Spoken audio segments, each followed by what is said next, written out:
Let's join our palms together. Before we begin any auspicious thing in our life, we always call upon the gurus for the blessings. So let's take a nice, long, slow, deep inhale. Guru Brahma, Guru Vishnu, Guru Devo Maheshwara, Guru Sakshat Para Brahma, Tasmai Shri Gurave Namaha. Tasmai Shri Gurave Namaha.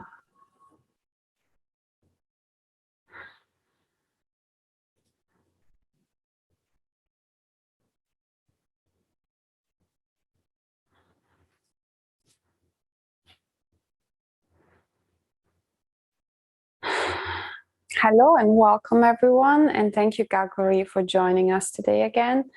And the topic of today is detoxing. I think a lot of people have come to this topic at least once in their lives where they felt like they need a detox, they need to clean internally.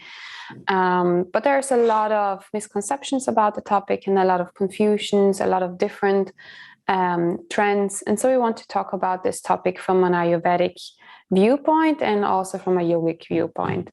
And so, Gagori, maybe let's dive right into the topic. And maybe you could explain when is the time when someone should do a cleanse or a detox?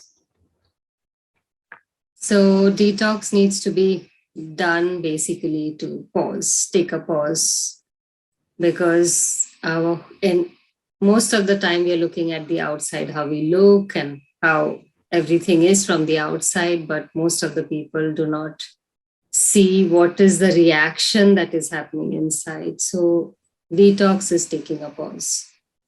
So when you take a pause, all the internal organs, that is your liver, kidney, heart, your colon, they basically take a break and they can rejuvenate themselves. And also, as the major organ starts to detoxify, also the cells also detoxifies.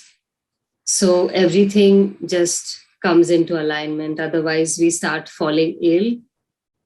Body starts showing signs of illness, imbalances, fatigue, mineral deficiencies. So all of these are the signs that the body will show. And of course, outside there will be many signs like acne, hair will start falling, skin will get dry, or skin will get heated up, so it gets red, or it will have white spots. So like Ayurveda talks about all these sensory perceptions. So all of this will start showing signs in our body and mind. And of course, once the body goes out of balance, the mind will go out of balance. So detox is basically taking a pause. And we have what we call is so much pollution these days, so much toxins in the air, in the water, and mostly in our food. So the food that we eat makes a lot of difference in our life. So, and apart from that, the work that you do and the feelings and reactions and emotions that passes through your body and mind. So all of this together creates toxins. Plus, it is also the toiletries that you use. They are also toxins because they are using a lot of chemicals, even though they say it is natural until unless you prepare it yourself or you pick it up from your own garden. Otherwise, everything has got toxins. So cleansing yourself from inside is a really good thing to do. Would you say that it is okay to, or it is a good idea to do a cleansing once in a while, even before we get any big symptoms of imbalance, even before doshas go out of balance, that we take a specific time and do a cleanse? Yes, that's what Ayurveda says, that we must keep on doing to take care so that we don't get ill, because sickness is not happening in few days. It takes months to get into a full disease. Before that, there are signs that the body and the mind will show. So as the body and mind starts to show, and if you can do cleanse before that, the body and mind come back to balance. And of course, in Ayurveda, there is something called as panchakarma, which is the 5 detoxifying therapies. But then before we talk about it, there are certain little cleanse that you can do at home, and also taking off from the screen, the internet, getting off to nature is what we really need to do to basically take a pause. So basically you're saying that the lifestyle that we're having in this modern world is actually quite toxic, and we're surrounded by toxins, even if we just go to the bathroom in a public place and use the soap, right? So you're saying that we need to take extra care and give our system a pause, because it's constantly overburdened with those toxins that it has to get rid of, and that there is different Ayurvedic ways to cleanse from them and give your organs a break from having to work so hard. Yeah. So you said there's smaller things that we can do at home. Maybe you could explain a little bit more for people that want to do a little cleanse on how they can get started at home. Like they can go on a khichdi diet, they can go on a water fast, and they can eat very little digestible food. So simple foods, rather than eating the junk food or processed food or packaged food or frozen food. So that would allow them. Like in India, traditionally, because we follow the lunar calendar and not the solar calendar, so there are specific days in a month where the sun, moon, the stars, everything aligns itself. So of course now they have put it up as a religious thing that you must fast. But if you look at the calendar, everything just aligns itself so that the body can cleanse itself. And those days are the religious days in India that you need to fast. So that's how we naturally cleanse ourselves. But nowadays people go on different diets, and actually that is very, very harmful, because you lose weight quickly, or you detox too quickly, and that is really harmful, because you go back immediately to the old lifestyle, taking on the same emotions, taking on the same work, and taking on the same food. So if you do, after 5 days, you go back to the same thing and do it very quickly, the body doesn't have time to rejuvenate itself.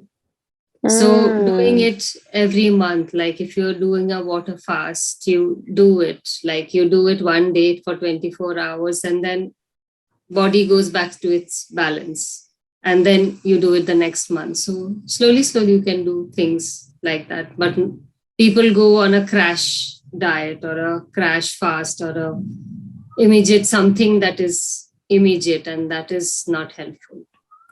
So you're saying that we need to have,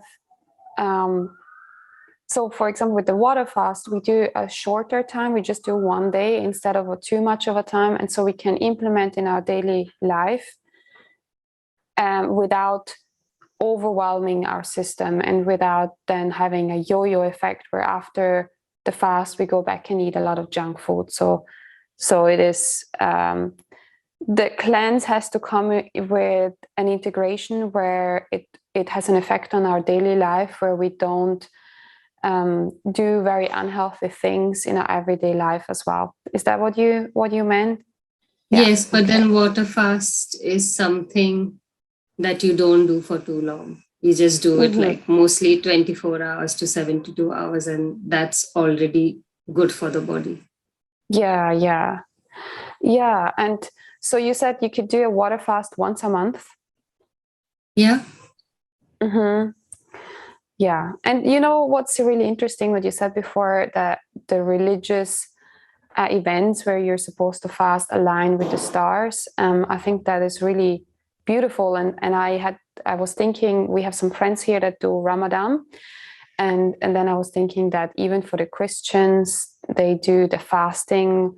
As of now, it's going to end very soon. So it comes in a very similar time and similar length as well. And I was wondering if there is a correlation for different cultures, or if it is the seasons, the season of spring where people fast, and it has a cleansing effect, because a lot of people who are not into the wellness world and aren't religious, they don't think about doing a fast. It's not in our mindset.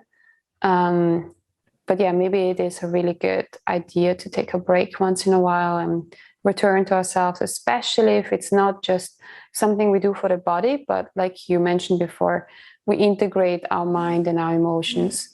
So that is a really good point that you made. I like that a lot. Yeah. For the water fast, do you have any tips on how to do that best?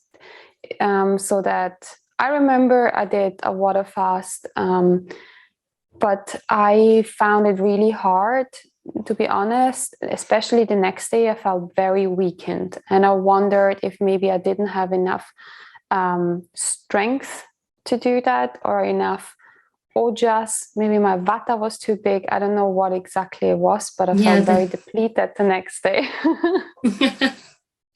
Yeah, that's what happens to body, because if you have enough fat in your body, then the body can support itself.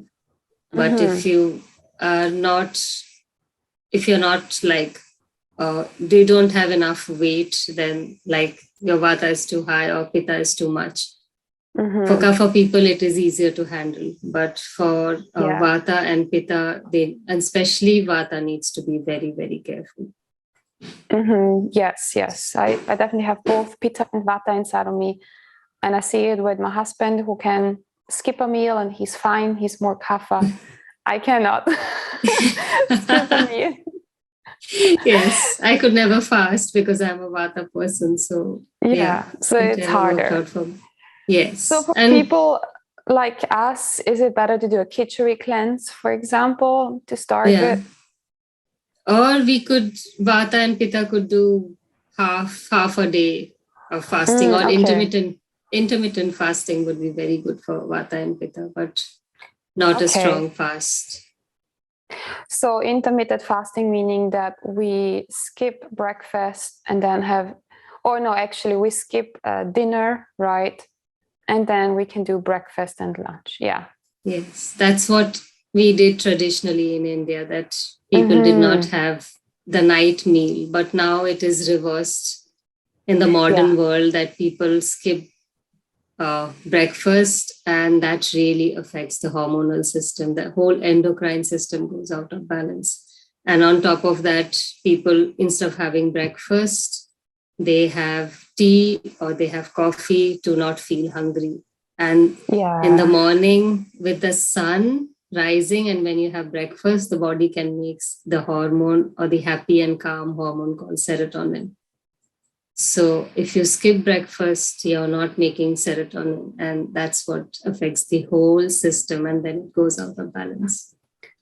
And then people look to get the serotonin or the dopamine rush through the social media and radio and whatnot.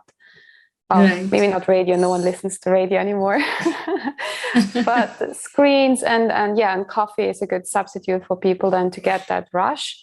But then afterwards, at latest after lunch, they crash, right? And then they need another coffee. So especially people that have vata pitta, and I speak of experience, it is it's definitely harder, to do that. Okay, so when we think of a khichdi fast, what would you tell people have never done that? What do they have to think about when they want to do a khichdi cleanse? That they have a normal breakfast, and then for lunch and dinner they can have khichdi and have something light which is easy to digest in the morning, and then have khichdi. Otherwise it is too much khichdi, and that is also not good. Like excess of anything is bad. So having khichdi, which is very easy to make, the fastest thing to make in an Indian kitchen, is mix moong dal and the same amount of rice and little bit of turmeric and salt, and that's about it. So very easy to make. And yeah, and you can give a body to break. If you cannot do a very strong fast, the body goes into a detox process by just having khichdi, because it quickly digests just like the fruits. And the body can rejuvenate itself slowly. So yeah, 7 days is good for the body to rejuvenate, or until and unless you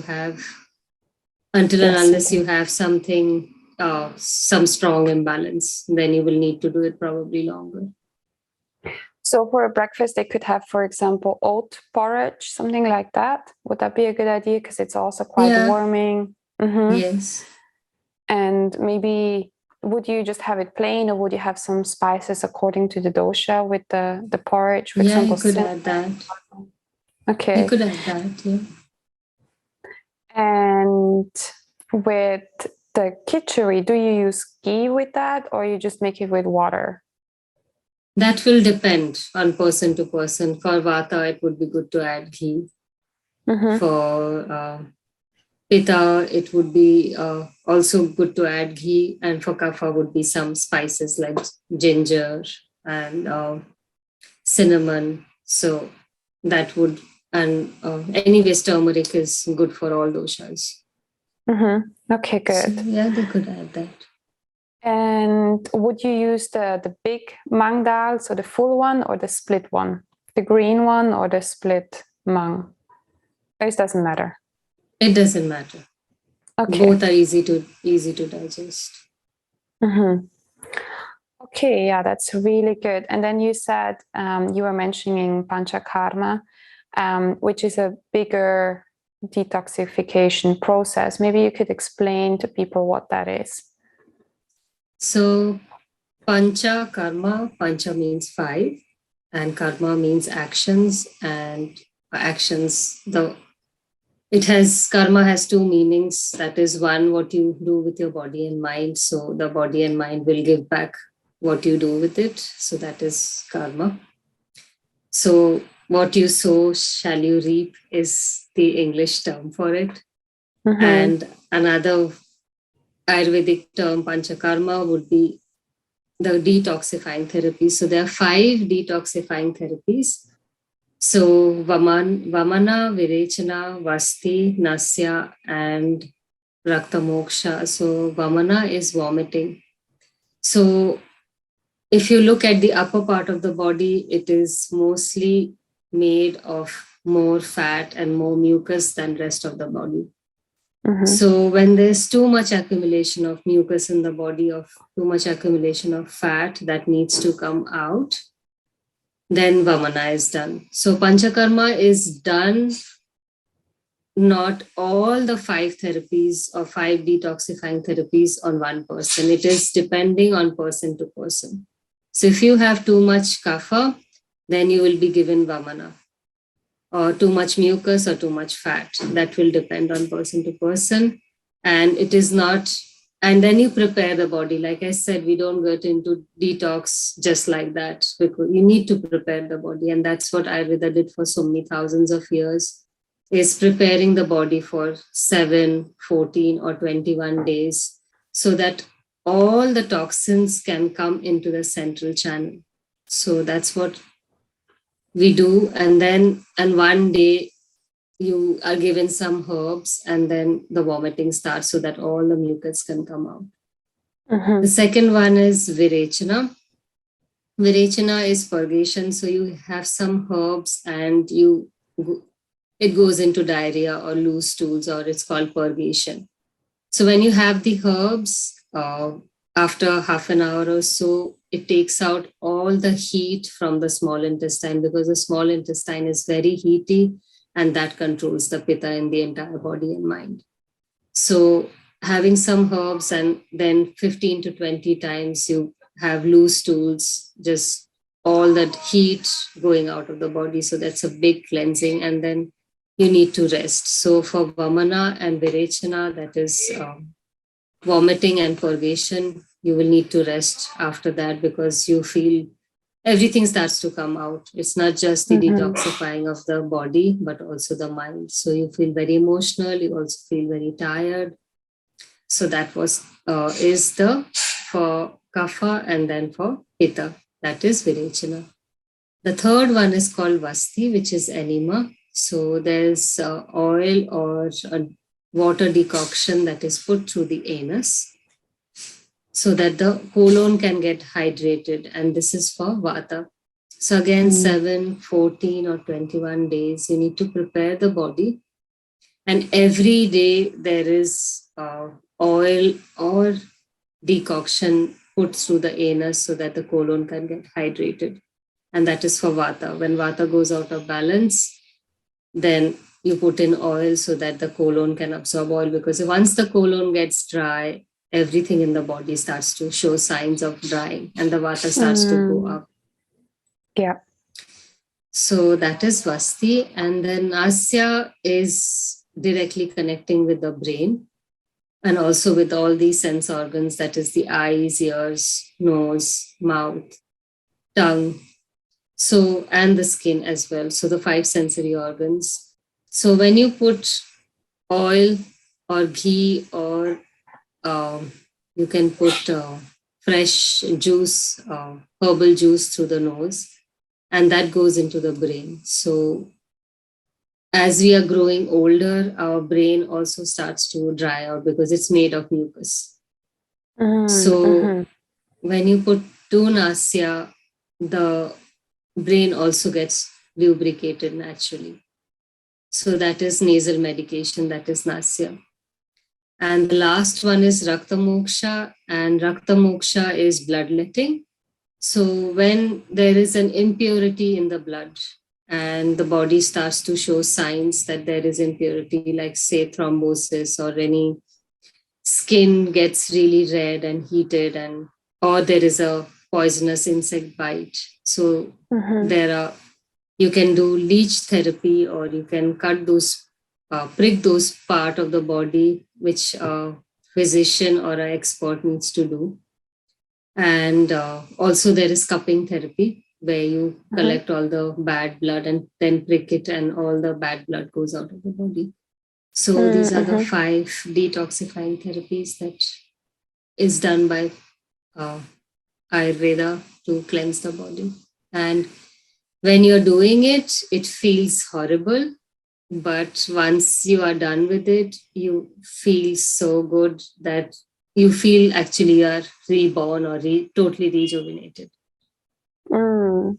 And that is something that people would go to a retreat center to do, and work with a specialist to, and like have a maybe whole, not sure how long these retreats are, maybe at least a week, I'm guessing, maybe probably 3 weeks, where they spend time at the specific center, and maybe also do massages and adjust their diet, and then do these cleansing techniques, right?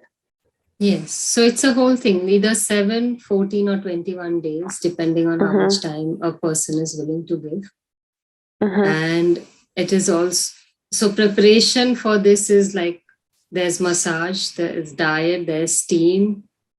So all of this is done together to prepare the body for 7, 14 and 21 days. And if the Panchakarma needs to be done by, us, by a therapist who is trained in it, and plus Ayurvedic physician and a doctor needs to be present to do that. Otherwise it is quite dangerous. Yeah.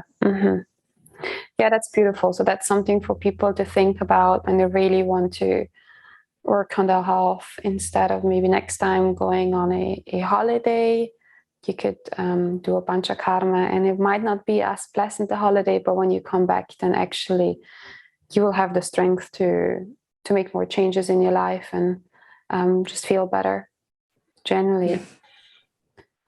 Yeah, that's amazing. All right, so we talked about the panchakarma, we talked about water fasting and khichdi. So there's one more thing about panchakarma, is that one needs to do it once every year. So yeah, one more thing about panchakarma is that one must go once a year for this big cleanse, because then the body can rejuvenate itself fully. So depending on your dosha, go into a cleanse, and a spring is the best time for most of the people in the Western world.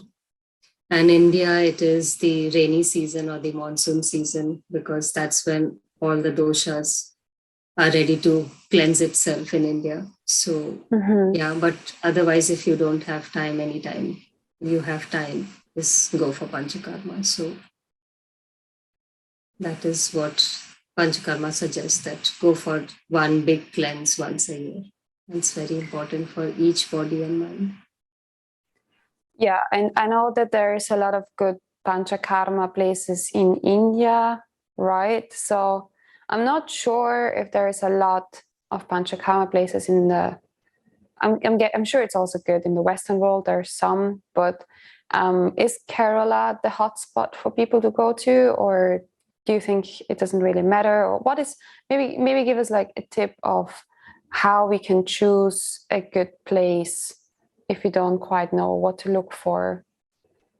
I think in India, all over is, if you can connect with the doctor. Most important is connecting with the doctor, because Ayurveda can be very confusing and overwhelming for people.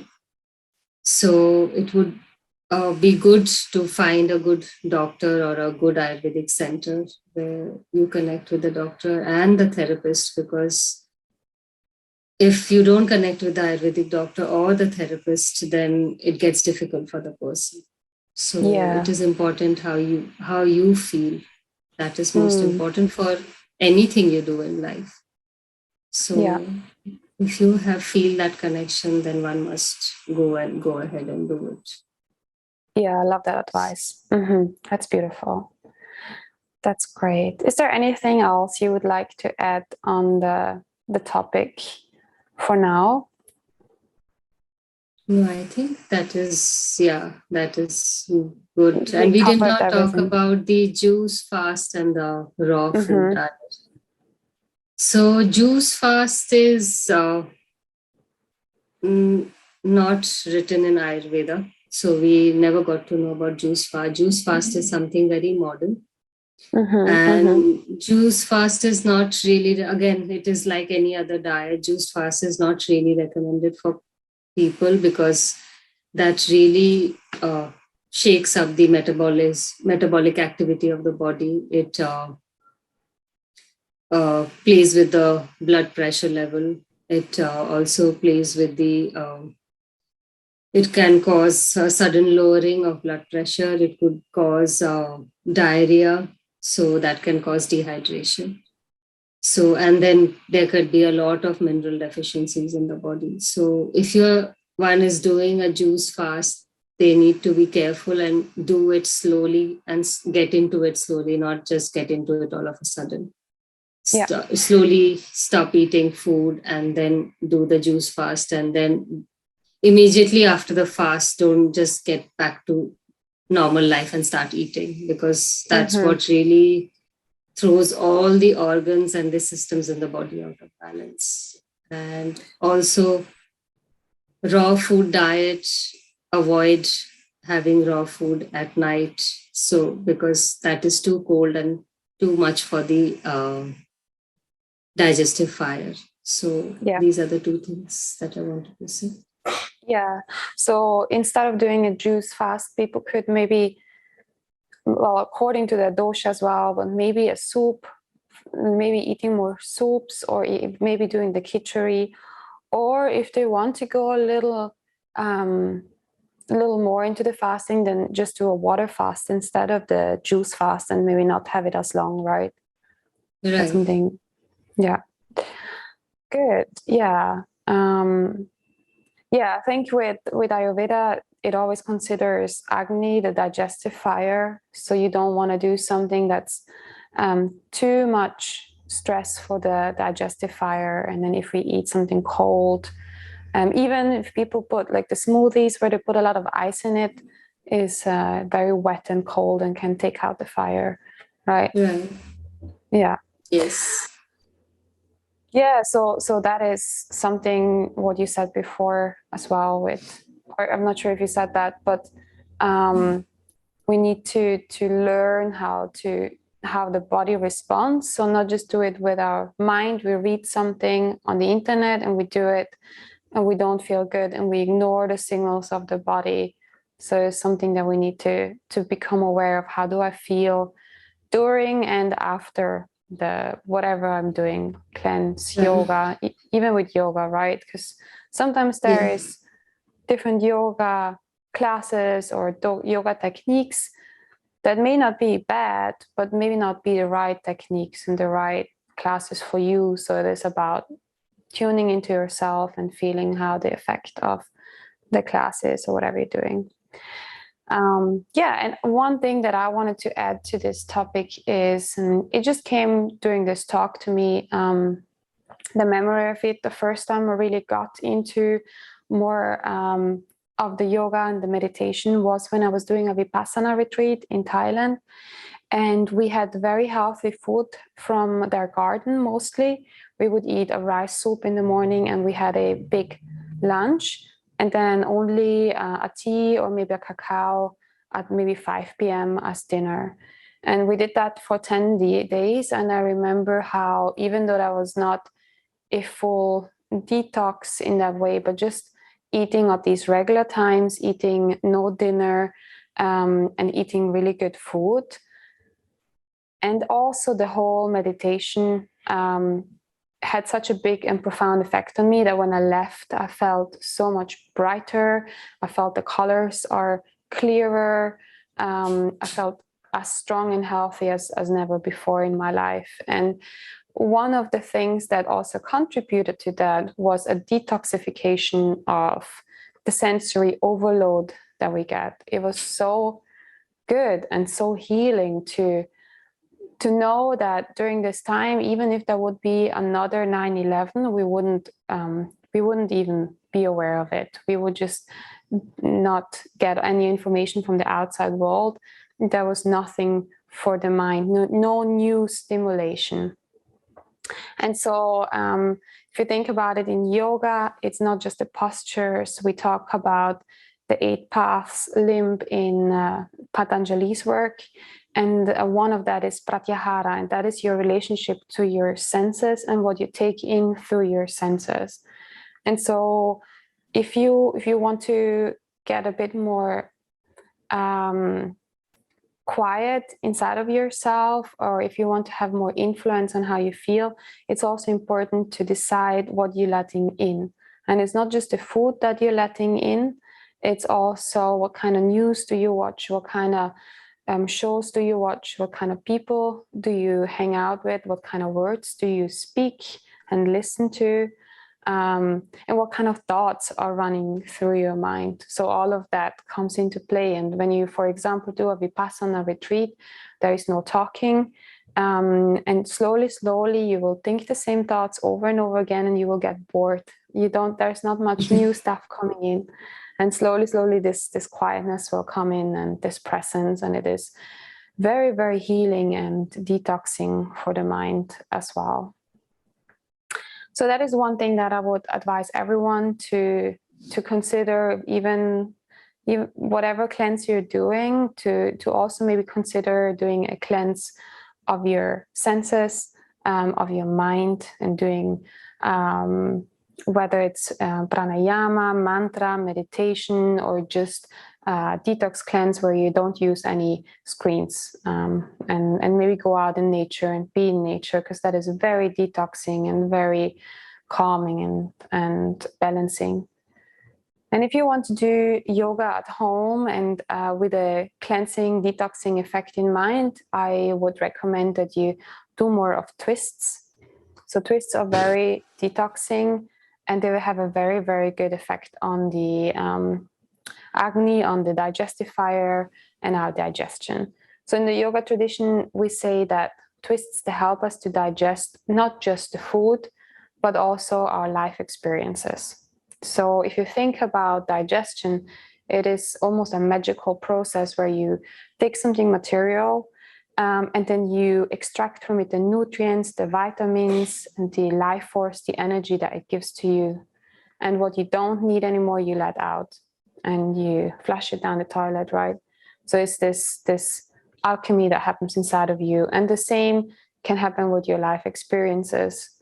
You can, some stuff is harder to digest than others, but that you can take out the nutrients of it, and what isn't good, you can let go. And twists are one of the few pose categories that are good for every dosha.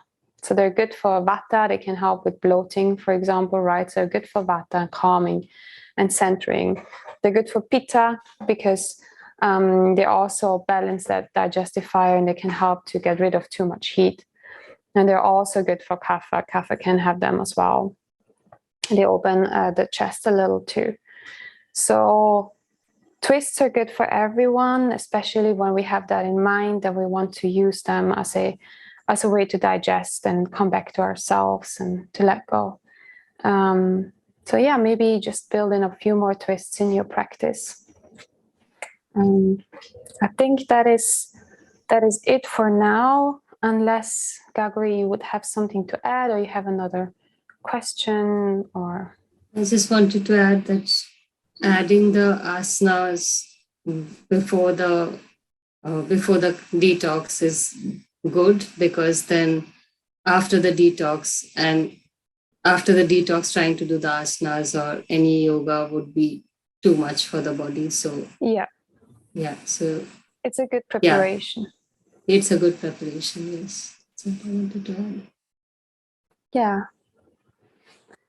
All right. So, thank you so much, Gagori, and thank you everyone that listened. Thank you, Maria. And until next time then. Yes, Daniela. Thank you. Thank you.